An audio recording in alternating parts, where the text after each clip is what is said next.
Gold trusted gold buyers. మీరు తాకట్టు పెట్టిన బంగారాన్ని విడిపించి ఈ రోజు ఉన్న మార్కెట్ ధరకు కొనబడును. మీకు ఫస్ట్ సినిమా, అవునండి, మరి అంత హిట్ సినిమా తీశారు. అవునండి. మీకు తర్వాత పిలిచి మిమ్మల్ని అప్రిసియేషను, తర్వాత వరుస పెట్టి అవకాశాల వెల్లువ అలా వచ్చిందా? బ్రహ్మాండంగా వచ్చిందండి. పెద్ద పెద్ద ప్రొడ్యూసర్స్ ఒక ఏడమండ గారు కూడా తిరగటం. సినిమా అంటే అప్పుడు అర్థం లేదండి, అర్థమయ్యేటట్టు నా పరిస్థితి వేరే విధంగా ఉన్నాం. సినిమా అంటే సక్సెస్ కష్టపడి డే అండ్ నైట్ కష్టపడి 20 సంవత్సరాలు కష్టపడతా డైరెక్షన్ చేశాను. అది ఎలా నిలుపుకోవాలనేది నాకు తెలియలేదేమో అనిపిస్తుంది ఇప్పుడు ఆలోచిస్తే. అది తెలుసున్న వాళ్ళందరూ బాగున్నారు, అది తెలియకనే మిస్ అయ్యాను. అది నా తప్పే, ఎవరి తప్పు కాదు. వచ్చిన అవకాశాలను నేను సరిగ్గా యూజ్ చేసుకోలేదా అనిపిస్తూ ఉంటుందమ్మా. ఏమేమి అవకాశాలు సార్? తెలుగులో కూడా? తెలుగులో అంటే ఏమనుకున్నారు అప్పుడు? ఏదో వచ్చిందిలే అనుకుంటారు. వచ్చిందిలే కదమ్మా, అంటే వచ్చిన దాన్ని ఎలా నిలుపుకోవాలి, ఏ విధంగా ప్లాన్ చేసుకోవాలి ఓ సినిమా వచ్చినప్పుడు. యాక్చువల్గా అయితే చిరంజీవి గారు కవర్ పంపించారు. సినిమా నేను లేను. నాకు ఎవరో ఫోన్ చేసి, ఎవరే ప్రసాద్ ల్యాబ్లో చిరంజీవి గారు సినిమా చూస్తున్నారు, అరవింద్ గారు పలానా కాపీ అడిగారంట, వెళ్ళి చూస్తున్నారంటే నేను కంగారు వెళ్ళేటప్పుడు సినిమా అయింది, వెళ్ళిపోతే అక్కడ ఆయన మేనేజర్ ఉన్నారు. సార్ రేపు పొద్దున్న 9 గంటలకు ఇంటికి రమ్మన్నారు అన్నారు. నెక్స్ట్ డే మార్నింగ్ వెళ్ళానండి. మేడం గారు, సురేష్ గారు ఉన్నారు, కాఫీ ఇచ్చారు, తాగారు. సినిమా చాలా బాగా చేసావా, బ్రహ్మాండంగా ఉంది, నేను నవ్వలేక వచ్చాను అని మాట్లాడిన తర్వాత నాతో పాయింట్ చేయమన్నారు. నేను చేసి తిరుగుతొక్కు పని ఏంటేమో, నేను ఆగి ఆయన కోసం జర్నీ చేస్తుంటే లైఫ్ వేరే విధంగా ఉండేమో, ఎందుకు కంగారు పడ్డానా అనిపిస్తుంది. అంతే కదమ్మా, ఒక పెద్ద నెంబర్ 1 హీరో కవర్ పంపించి నాకు పాయింట్ చేయండి అన్నప్పుడు నేను కష్టపడి డే అండ్ నైట్ ఎవరినో పట్టుకుని మంచి పాయింట్ చేస్తుంటే 1 సంవత్సరమైనా 2 సంవత్సరాలైనా డిఫరెంట్గా ఉండేమో. అది చేయకుండా నేను వచ్చిన సినిమాని వెంటనే ఒప్పుకోవటం, వేరే సినిమా చేయటం అన్నది అంటే ఫస్ట్ సినిమా హిట్ అయితే దాని మీద దాని బరువు సెకండ్ సినిమాకి ఎంత ఉంటుందో అనేది నాకు తెలియలేదు. దానికంటే గొప్ప సినిమా తీస్తేనే ఆ డైరెక్టర్ నిలబడగలుగుతాడు. అవును, ఆ తర్వాత తెలిసింది. మీరు ముందే 6 కొట్టేశారు. కొట్టేశానండి. ఆ 6 చూస్తాడు తప్ప 4 కొట్టినా నచ్చదు, సింగిల్ అసలు ఆ పరిస్థితికి వచ్చేసిందండి. అంటే దానికి ఏంటంటే వెనకాల ఎవరన్నా గైడెన్స్ ఉండి, కంగారు పట్టు చిరంజీవి గారు అడిగారు కదా, నీ ల్యాబ్ సినిమా వెంకటేష్ గారు కూడా చేస్తారు, చాలామంది అన్నారండి. ఆ లైన్లో వెళ్తే కానీ కంగారు పడకు అని నన్ను కనుక సరైన గైడెన్స్ ఎవరిస్తారులేని గైడెన్స్, మనకు బుద్ధి ఉండాలి కానీ ఎవరిస్తారు. బట్ జరిగిపోయింది అలాగా. నాకు ఇప్పుడు అనిపిస్తూ ఉంటుంది, నేను ఆ రోజు చిరంజీవి గారు అడిగినప్పుడు వెయిట్ చేసి ఆయన కోసమే ఒక సబ్జెక్ట్ చేస్తుంటే బాగుండేది.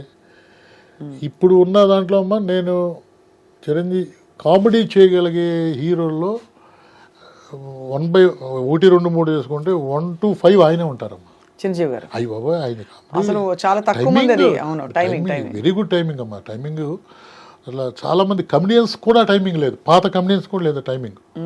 చిరంజీవి గారికి ఉండే కామెడీ టైమింగు ఎక్స్ట్రాడినరీ టైమింగ్ అండి. అట్లా ఆ టైమింగ్ చాలా కష్టం. చెప్తున్నాను, 1 to 5 ఆయనే ఉంటారు, ఇంకెవరిని ఉంటుంది దాని తర్వాత ఉంటారని నా ఫీలింగ్. అన్ని హీరోయిక్ సినిమాల్లో కూడా, బాగా యాక్షన్ థ్రిల్లర్స్లో కూడా ఆయన కామెడీ సీన్స్ ఉంటాయి, కొన్ని డెఫినెట్గా ఉంటాయండి.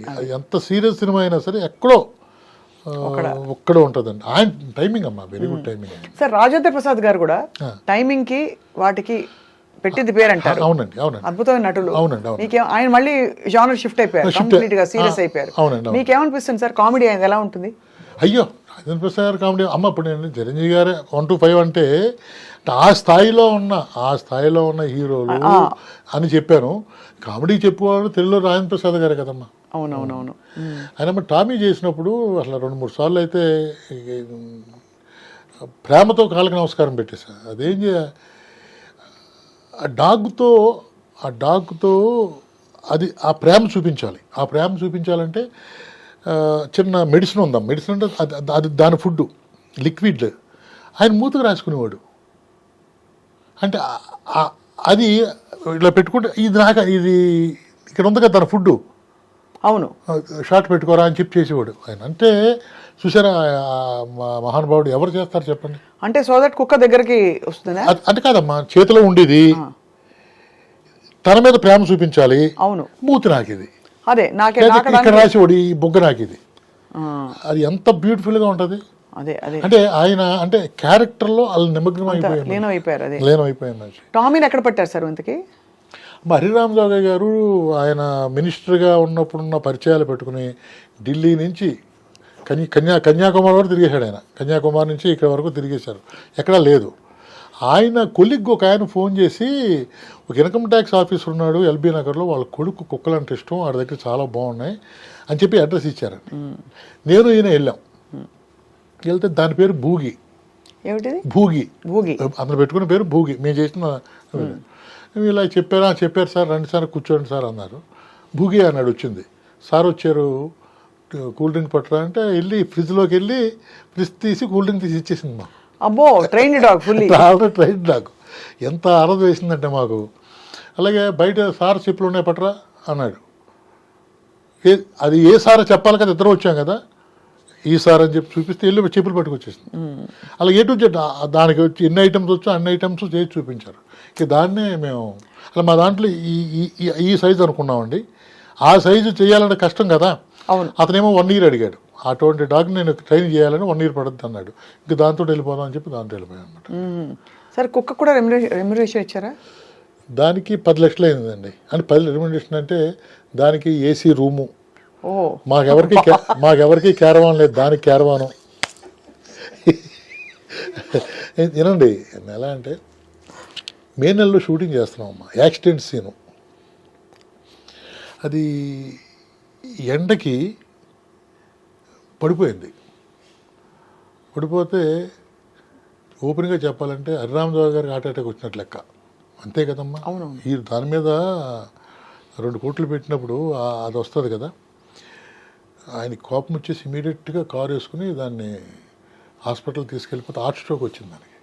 కుక్కకి కుక్క అనకూడదు, భూగికి అమ్మ. దాన్ని అసలు ఆయన అంటే ఆయన డాగ్ లవర్ అండి. ఆయన ఆరో డాగ్ ఏదో లాస్ట్ డాగ్ 6వ డాగ్ అండి, బాగా ఇష్టం ఆయన కుక్క. దానికోసం తీశారండి సినిమాను. ఇంకా ఏదో ఇంట్లో మనిషికి వచ్చినట్టు ఆయన అక్కడే ఉండిపోయారమ్మా. ఉండిపోయి దాన్ని చేసి నాకు వార్నింగ్ ఇచ్చి మార్నింగ్ 7 నుంచి 9 వరకే దాని షాట్లు తీ, రోజులు ఎక్కువైనా పర్లేదు. మళ్ళీ సాయంత్రం 4 గంటల నుంచి 6 గంటల వరకే షాట్లు తీ, మధ్యాహ్నం మొత్తం తీయొద్దని చెప్పి ఒక హీరోకి హీరోయిన్కి లేని స్పెషలిటీస్ అని దానికి ఇచ్చారు ఆయన. భూగికి ఇచ్చారు. అది బాబోయ్, అసలు ఇది ఒక ఎక్స్పీరియన్స్ మీకు. అంటే అది కోఆపరేట్ చేయాలి. అవునండి. ఆ టైంలో షార్ట్స్ బాగా పడాలి కరెక్ట్ గా. చాలా అప్పట్లో గ్రాఫిక్స్ అవి కూడా లేవు కదా సార్, మాయ చేద్దాం అంటే కూడా ఒక్క షాట్ కూడా గ్రాఫిక్స్ లేదు సినిమాలో. సార్ వేరే జానర్స్ మీరు టచ్ చేయలేదు ఎక్కువగా? చేశాను, love.com అని ఒక సినిమా చేశాను. కొంచెం హెవీగా వెళ్ళాను. వెళ్తే సెన్సార్ అంతా అయిపోయిన తర్వాత 2 మేడములు 2 సార్లు లోపల పిలిచి, ఏమనుకోవద్దు సార్, మీరేంటి హీరోని చేయటం ఏంటి, మీకు ఒక వాల్యూ ఉంది, మీరు ఫ్యామిలీ సినిమాలు తీస్తారు, మీ సినిమాకి ఇంటల పదాలు కూర్చొని చూడాలనుకునే సినిమాలు చేస్తారు మీరు, ఇదేంటి ఇటువంటి సినిమా చేశారు. ఏముంది ఆ సినిమాలో? లవ్వే అంటే అది కూడా నేను చేస్తా ఒప్పుకోరండి. ఓహో, మీరు ఫ్యామిలీ అంతే. ఫ్యామిలీ అంతే. దాంట్లో కొంచెం రొమాంటిక్ సీన్స్ అవి ఉన్నాయండి. 7-8 సీన్లు కావాలి, తప్పదు ఆ సినిమాకి. అంటే బట్ ఇంకా అనవసరం అనిపించిందండి. వెళ్ళిన అనవసరం, మనం చేస్తే ఈ ట్రెండ్లోనే వెళ్ళాలన్న ఉద్దేశంతో. మరి దాసరి గారితో మీ ప్రయాణం ఎలా సాగింది సార్? ఎందుకంటే దాసరి గారు మొత్తం అంతా బరువైన డైలాగులు, అవునండి, బాగా సెంటిమెంట్, చాలా హెవీగా ఉంటాయి ఆయనవి. మీరేమో క్వైట్ ఆపోజిట్. సో మీ ఇద్దరికి ఎలా కుదురుకుంది? యాక్చువల్గా దాసరి గారు మా గురుగారు కాదండి, ఆయన ఇండస్ట్రీ గురువు, నాకు తండ్రి. ఎందుకంటే ఆయన దగ్గర నేను పనిచేయలేదండి. హిట్లర్కి ఆయన చిరంజీవి గారు ఫాదర్ క్యారెక్టర్ వేశారండి, దానికి నేను కో డైరెక్టర్ని. దానికి ముందు ఆనియన్ బావ చేటన్ బావ అని చెప్పి శుభమస్తు సినిమా చేశారండి. సత్యనారాయణ గారు ఆయన బ్రదర్స్, మన జగపతి బాబు గారు, ఆమని, ఇంద్రజ హీరోయిన్లు అండి. దానికి నేను కో డైరెక్టర్ని. మద్రాసులో 31st నైట్ వెళ్ళి కవర్ తీసుకుని నమస్కారం పెట్టి రావటం తప్ప నేను సో అండ్ సో అని తెలియదండి. అంటే ఆయనకు కొన్ని లక్షల మంది కదమ్మా, దాంట్లో నేను ఒక్కడిని. నేను మోహన్ గారి దగ్గర పనిచేయటం, హిట్లర్ మోహన్ గారు, శుభమస్తు మోహన్ గారు, రెండింటికి నేను కో డైరెక్టర్ని. అప్పుడు నా మీద ఒక రకమైనటువంటి నా సెట్లో నన్ను చూసి ఆయనకు ఒక ఇంట్రెస్ట్ కలిగిందండి. నాకు క్షేమంగా లాభం గారు ఆయనే క్లాప్ అండి. ఇది అయిన తర్వాత సినిమా చూశారండి, థియేటర్కు సినిమా చూశారు ఆయన, అంత అయింది, చాలా బాగా మెచ్చుకున్నారు. తర్వాత మళ్ళీ నేను ఆయన దగ్గరికి వెళ్ళలేదండి. మీ ఇంటికి వస్తే ఏం ఇస్తారు, మా ఇంటికి వస్తే ఏం చేస్తారు సినిమా చేసిన తర్వాత ఒకసారి ఆయన దగ్గరికి వెళ్ళారండి. మినిస్టర్ చేస్తున్నారండి, అప్పుడు బుకే ఇవ్వటానికి వెళ్ళా, కూర్చోమన్నారండి. కూర్చున్న తర్వాత ఏం చేస్తున్నావయ్యా అన్నారండి. అదే మొన్న సినిమా చేశానండి అని చెప్పాను, చిన్న చిన్న ప్రాబ్లమ్ జరిగినాయని తెలుసు ఆయనకి, అందుకనే పిలిచారే వెళ్ళాను. తర్వాత ఆదివారం ఆడవాళ్ళ సెలవు టైటిల్ ఎలా ఉందా, చాలా బాగుందని, అయితే చేద్దాం అది నేను అని చెప్పి అక్కడి నుంచి జర్నీ స్టార్ట్ అయిందమ్మా. మెయిన్ ఏంటంటే ఎక్కువ అక్కడి నుంచి ఓపెన్గా చెప్పాలంటే వాళ్ళ బిడ్డలో బిడ్డగా చూసుకున్నట్లు లెక్క. అంటే అందరిని అలా చూస్తారు ఆయన, బట్ నా అదృష్టం ఏంటంటేనమ్మా, నా టామీ చూపించాను. రికార్డింగ్కి వెళ్ళే ముందు హరిరామ జోగయ్య గారు ఒకసారి చూడండి మనోడు సినిమా చేశాడు అంటే, ఏమైనా థియేటర్కి రమ్మంటావా లేకపోతే ఇంట్లో చూపిస్తాను సార్ అని చెప్పి హార్డ్ డిస్క్ పట్టుకెళ్ళి చూసిన తర్వాత ఆయన కూడా కళ్ళ నీళ్ళు పెట్టుకున్నారండి సినిమా చూసి. ఎంత ఖర్చు పెట్టావా, 4 కోట్లు ఖర్చు పెట్టావా అన్నారు. లేదు గురుగారు 126 అయిందండి అన్నారు. నమ్మలేదు ఆయన.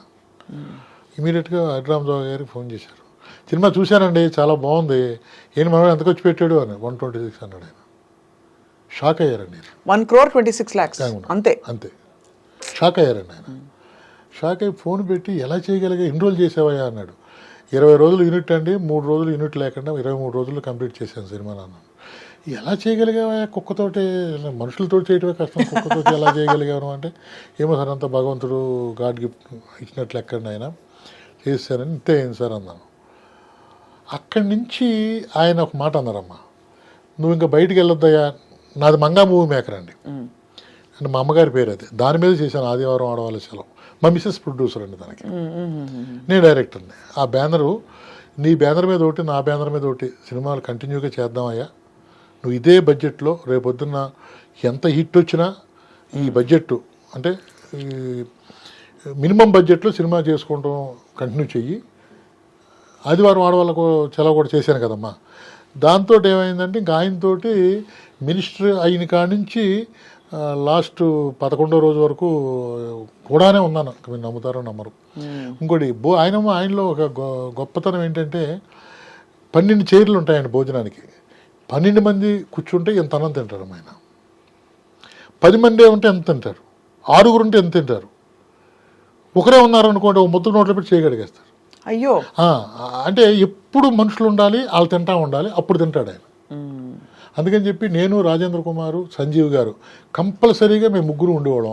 అంటే మేము ముగ్గురు కంపల్సరీగా ఉండేవాళ్ళం. ఇంకేడాను మనకు జాయిన్ అయ్యారు లాస్ట్ వరకు. ఆ విధంగా ఆయన ఒక తండ్రిలాగా ఆయన నన్ను చెప్పటం.